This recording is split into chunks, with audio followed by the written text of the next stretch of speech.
Est-ce que vous avez déjà entendu parler des pieds bandés en Chine?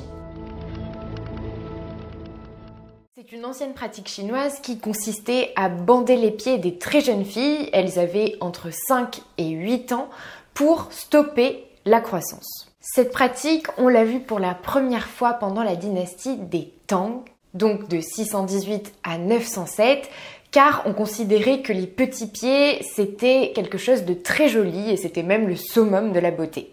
Et en fait, ça permettait aux filles de la classe supérieure de se distinguer des autres avec leurs tout petits souliers. Alors comment faisait-on pour obtenir ces tout petits pieds? On commençait par tremper le pied dans un mélange d'eau fraîche et de sang animal et ensuite on fracturait les os pour essayer de les replier sous la plante du pied et donc on fracturait complètement les os pour le faire.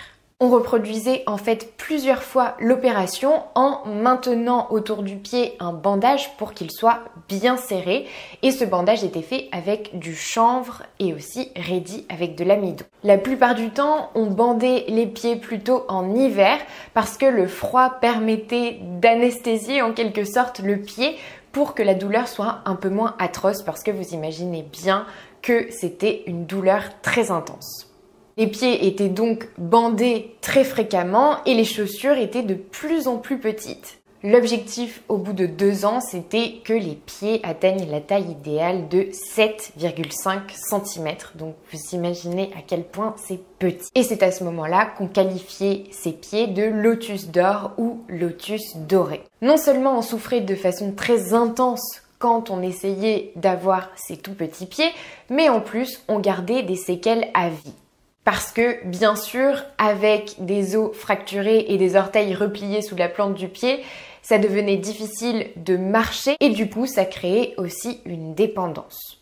Vous vous posez peut-être la question, est-ce que ces femmes choisissaient de se bander les pieds ou pas ?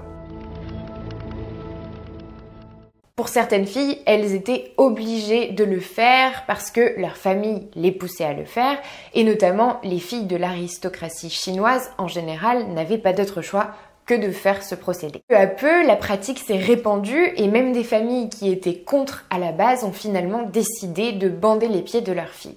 Mais pourquoi avoir fait ce choix? Parce que le meilleur moyen pour ces jeunes filles qui venaient de classes inférieures d'améliorer leur statut dans la société, c'était tout simplement d'avoir recours à cette pratique.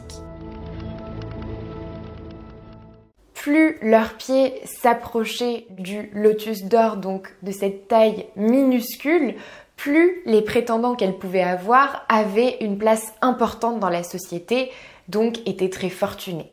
Ça leur permettait donc de trouver un époux qui était issu d'une classe sociale haute et ça leur permettait de sortir complètement de la pauvreté.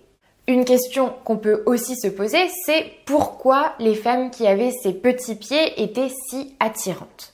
Il y avait en fait une croyance populaire qui disait que cette forme de pied, des pieds donc tout petits, pointus et avec les orteils repliés sous la voûte plantaire, faisait que les muscles des cuisses et le vagin étaient plus tendus ou serrés. Ça a donc créé le fantasme de se dire que ces femmes aux petits pieds pouvaient procurer plus de plaisir sexuel aux hommes. Et celles qui pouvaient encore sortir se promener avaient une démarche particulière qui était d'ailleurs très souvent reluquée par les hommes.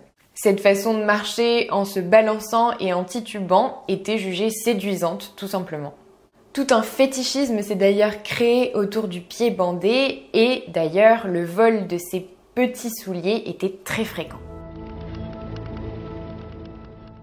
Le problème, c'est que cette pratique, non seulement c'était de la mutilation, mais en plus elle faisait que les femmes étaient complètement dépendantes et qu'elles ne servaient plus à rien, elles étaient improductives. Elles ne servaient qu'à être attirantes, à s'occuper des tâches ménagères et à satisfaire sexuellement leur mari. En fait, comme les os de leurs pieds étaient brisés, elles ne pouvaient pas réellement marcher et elles ne pouvaient pas non plus rester longtemps debout. Du coup, elles ne travaillaient pas et elles dépendaient totalement de leur mari pour se loger, se nourrir, etc. En général, elles restaient à la maison et elles s'occupaient des tâches ménagères ou de l'éducation des enfants. D'ailleurs, au sein de la société chinoise, la femme aux pieds bandés était aussi un symbole de néo-confucianisme. Selon Confucius, la femme est un être fondamentalement inférieur à l'homme. Il disait d'ailleurs qu'une femme ne doit jamais être entendue hors de sa maison. Heureusement, cette pratique des pieds bandés a pris fin. En 1912, il devient interdit de porter des bandages, mais aussi de marier son fils à une fille qui a les pieds bandés. On demanda même d'ailleurs à ces femmes de retirer leurs bandages. En fait, c'est suite à la mise en place de réformes permettant aux femmes de s'éduquer, de travailler et d'entrer dans la vie active qu'on a interdit les pieds bandés. Cette pratique s'est donc arrêtée peu à peu, mais bien sûr dans certaines zones rurales, elle persistait encore. Mais malgré tout, la perception des pieds déformés par les bandages n'était plus du tout la même. Ces pieds représentaient un outil de torture, une inégalité entre les hommes et les femmes, et ils étaient considérés comme féodaux. Le problème, c'est que ces réformes ont causé beaucoup de problèmes aux filles qui avaient les pieds bandés.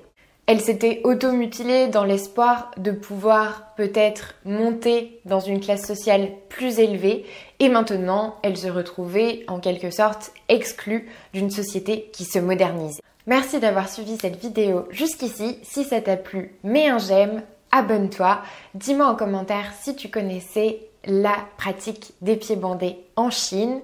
Tu retrouveras mes guides gratuits pour apprendre le chinois dans la description et moi je te dis à bientôt pour une prochaine vidéo.